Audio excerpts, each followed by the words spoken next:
sesión anterior vimos cómo durante la Edad Media hubo condiciones en distintas partes del mundo que promovieron o frenaron el desarrollo del pensamiento científico. En esta sesión nos enfocaremos en una serie de eventos que en su conjunto se conocen como la Revolución Científica.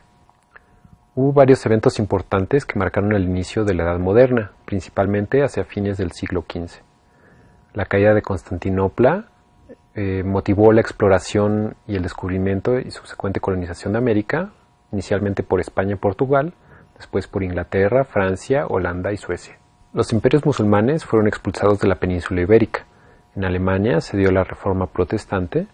En África se empezaron a establecer distintos imperios y el Renacimiento se desarrolló en el norte de Italia y después se propagó por toda Europa.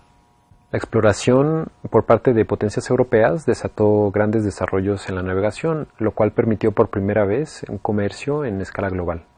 Ya que el comercio era dominado por las potencias europeas, fue natural que ellos fueran quienes integraron el conocimiento desarrollado durante las edades antigua y medieval, y por lo tanto los centros de generación de conocimiento pasaron de ser musulmanes a europeos.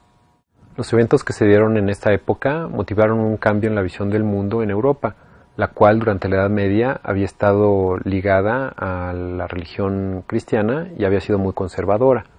Además, con la llegada de la imprenta a Europa en el siglo XV, se empezó a propagar mucho más rápido el conocimiento y ya no fue privilegio de unos pocos. Durante los siglos XVI y XVII se dio la llamada Revolución Científica. En astronomía, los aportes de Copérnico, Kepler, Galileo y otros llevaron a la aceptación del modelo heliocentrista, el cual propone que la Tierra gira alrededor del Sol. Hasta ese entonces, a pesar de haber sido criticado por académicos musulmanes, se había preferido el modelo geocentrista de Ptolomeo en Europa.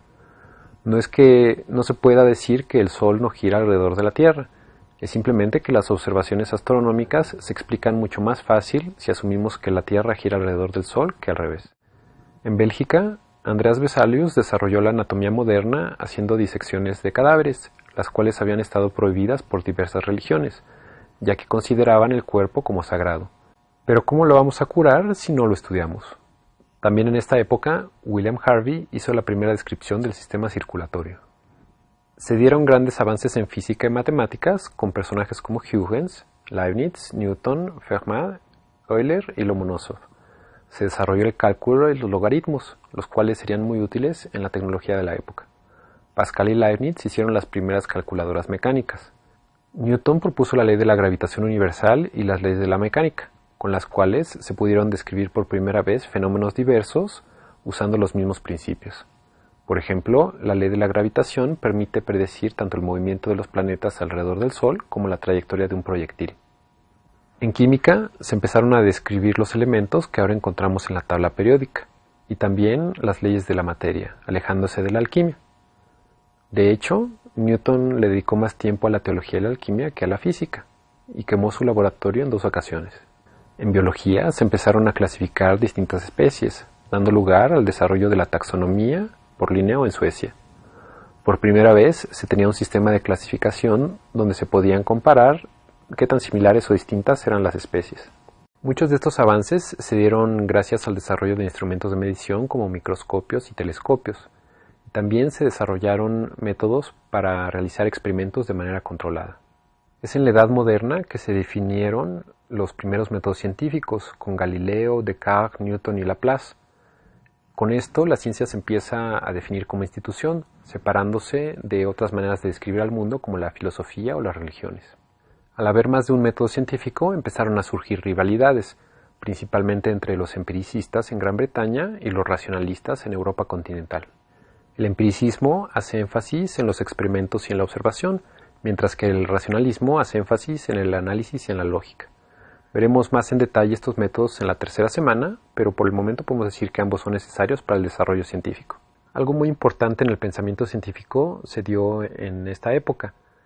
Al tener tanto éxito con las matemáticas para describir distintos fenómenos, principalmente en la física, se empezó a desarrollar el mecanicismo. Básicamente se daba por sentado que la misión de la ciencia era encontrar las leyes de la naturaleza, las cuales eran descritas en términos matemáticos.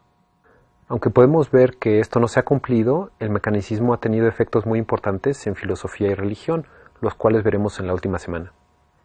Es en la Edad Moderna en que la ciencia se llama ciencia. Además de distintos avances, en esta época se desarrollaron los primeros métodos sistemáticos y formales para la generación y verificación de conocimiento.